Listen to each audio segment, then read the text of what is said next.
Hello students, today we are going to start the new unit for class 7 physics, which is light energy.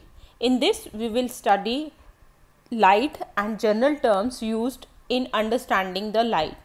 Light is a very important phenomena, very important thing in physics. We will study the various things included in the study of light. So let's start.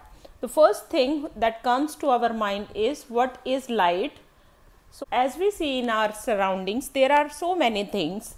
In this room also, we have TV, we have AC, chair, bed and so many things. How I am able to see all these things?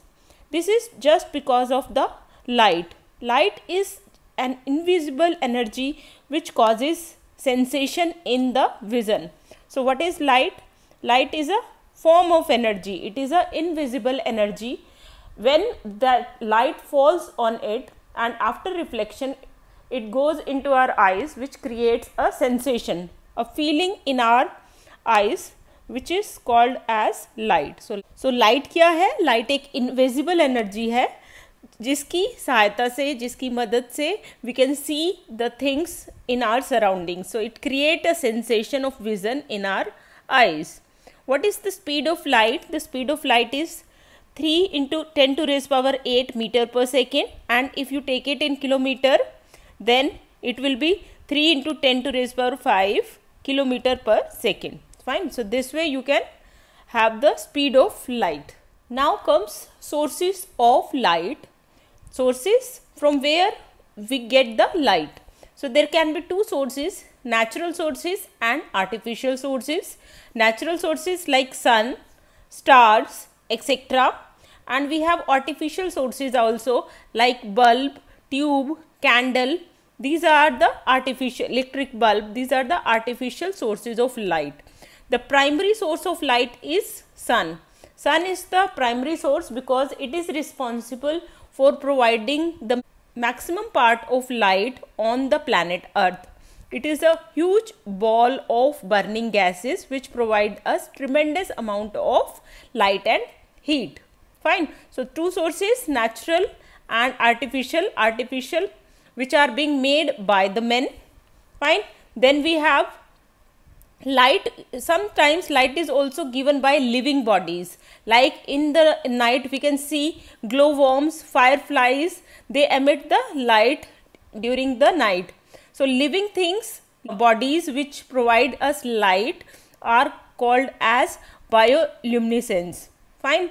Now comes luminous objects. Luminous which gives us light objects. So all the objects which can emit light by themselves, वो खुद से light को emit कर सकते हैं, ऐसे objects को हम बोलते हैं luminous objects like sun or glowworm. These are the luminous objects. Non-luminous जो खुद से light को emit नहीं कर सकते, like if the light falls on them, they reflect that light and because of that only they shine. So non-luminous objects which cannot emit the light on their own, खुद से light को emit नहीं कर सकते हैं, like moon, chair, painting, shoe. These are the articles, these are the objects which cannot emit light on their own.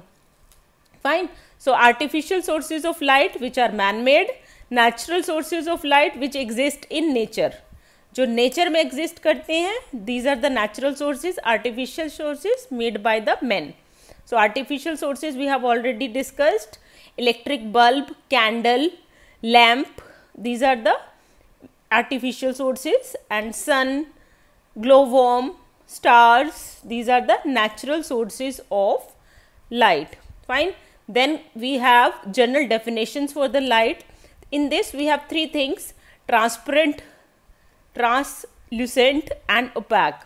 So transparent objects are those objects which can pass the light through them completely. Like if you can see into this example, we have a glass, we have this glass. Fine. So if you can see the hand through it, so that means this glass is allowing all the light to pass through it.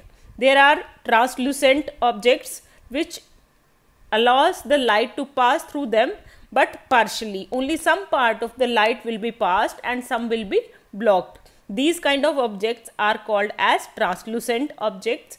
Then we have opaque materials which does not allow the light to pass through them at all. बिल्कुल भी light को वो pass अपने में से नहीं होने देते हैं. They blocks all the light which is supposed to pass through them. So after these transparent, translucent and opaque, the next thing is ray and beam. You know that light travels from one point to another point in one direction. So the path along which the light travels in a given direction is called ray. Ray shows the path or the direction in which the light is traveling. For example, it has a fixed one end and it is moving indefinitely in other direction. So the path of the light is being shown by the ray. And if we have collection of rays, we have so many rays, we have grouped them together, then they will make a beam of light. So collection of rays will be beam of light. बहुत सारी rays को अगर हम combine करते हैं, they'll make a beam of light. Beam of light can be of three types: parallel, convergent and divergent. Parallel, in which all the rays are moving parallel to each other, that is parallel beam. If all the beams are coming from different directions, like you can see all of them are coming in from different direction and they are meeting at a point, this is called as convergent beam. If there is a point from which the rays are moving in different directions, then they are called as divergent beam. Diverge means different directions. Fine. So from one point they are going in different direction, that is called as divergent beam. Now the next is propagation of light. Propagation is movement. How the light moves? You know that light travels in a straight line, and we have so many examples of that. If light doesn't travel in the straight line, so the property of light traveling in a straight line in a medium is called rectilinear propagation of light. So the motion of light in a straight direction, straight line, that is called as rectilinear propagation of light. Light एक straight direction में जाती है, straight line में move करती है, उसको बोलते हैं हम rectilinear propagation of light. As you can see the shadow here, if when the light falls on the opaque body, it doesn't allow the light to pass through it. बिल्कुल भी light को अपने में से वो pass नहीं होने देती है. Like you have the sun.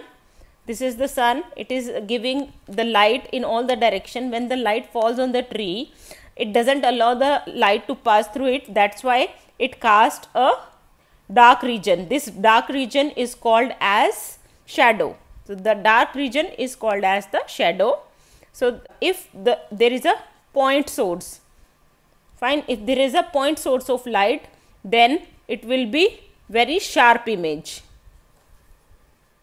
Along with this, you can check out the exercise part of this